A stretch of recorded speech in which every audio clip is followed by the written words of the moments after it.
ang liguan sa likod ng bahay. Alam mo ba, may mga lugar na sa unang tingin parang, wala lang, simple lang.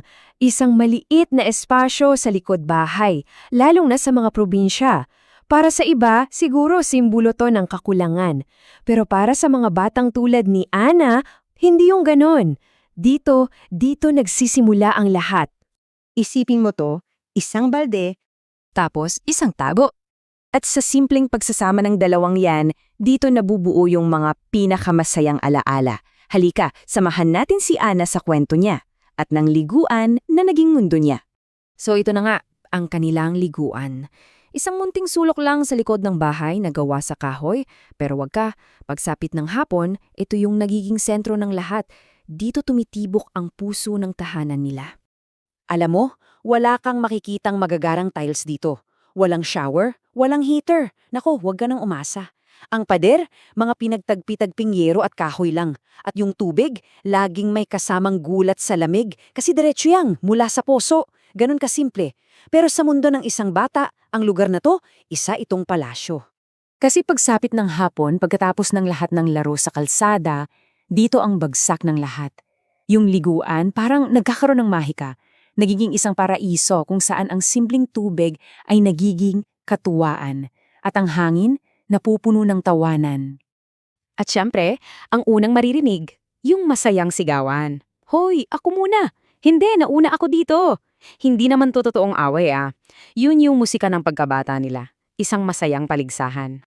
Dahil sa mundo nila, ang paliligo ay hindi lang basta paglilinis. Isa itong digmaan. At sa bawat digmaan, syempre, kailangan ng sandata. At ang pinakamalakas nilang armas, walang iba, kundi ang ordinaryong tabo. At syempre, hindi kompleto ang digmaan kung wala yung unang buhos ng tubig galing poso. Kasunod, yung sigaw na pinaghalong gulat at saya. Ang lamigig! Pero yung sigaw na yan, sandali lang yan. Kasi ang mas nangingibabaw, ang mas malakas, ay yung mga halakhak. Yun ang tunog niyang bawat hapon sa paraiso nila, sa likod barahay. Pero, iba, lahat naman nagbabago.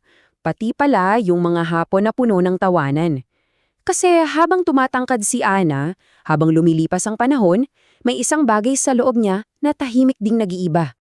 At nangyari na nga, isang hapon, habang naliligo siya, may narinig siyang dumaan sa kalsada. Bigla siyang natigilan, napayakap sa sarili. Sa isang iglap, yung palasyo niya hindi na naging palasyo. Naging isa na lang itong bukas na espasyo. Yun yung sandali na naramdaman niya ang pagkakaiba. Grabe yung pagbabago, no? Yung dating walang pakialam na bata, bigla siyang naging self-aware. Yung malakas niyang tawa, napalitan ng katahimikan. Doon nagsimula ang pagbabago niya. Mula sa pagiging bata, patungo sa pagiging isang dalaga. At mula sa bagong pakiramdam na yun, may isinilang na pangarap. Isang pangarap na hindi na lang para sa sarili niya. Kaya isang gabi, lakas loob niyang kinausap ang nanay niya. Sabi niya, "Ma, sana balang araw magkaroon tayo ng banyo sa loob ng bahay. Hindi to reklamo, 'di ba? Ito yung bulong ng isang pusong nagsisimula ng maghanap ng kaunting privacy." At yung nanay niya, tumingin lang sa kanya, tapos ngumiti. Isang ngiti na puno ng pag-uunawa. Sabi niya, "Balang araw anak, magkakaroon din tayo." Simple lang pero para kay Ana, yung mga salitang yon, yun na yung naging sulo para sa pangarap niya. Dahil sa pangakong yun ng nanay niya, nangako rin si Ana sa sarili niya. Mag-aaral ako na mabuti, magtatakumpay ako, kasi gusto kong mabigyan ng magandang buhay ang pamilya ko. Yun na ang naging misyon niya. At lumipas nga ang maraming taon. Parang kailan lang. Tinupad ni Ana ang kanyang pangako sa sarili at ang pangarap nila ng kanyang ina.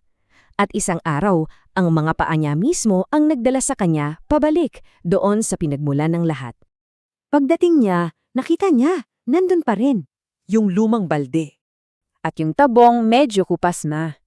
At sa simpleng paghawak niya sa mga ito, biglang bumuhos ang lahat. Hindi na tubig, kundi mga alaala. Ang sigawan sa lamig, ang walang katapusang tawanan, yung pakiramdam ng pagiging malaya.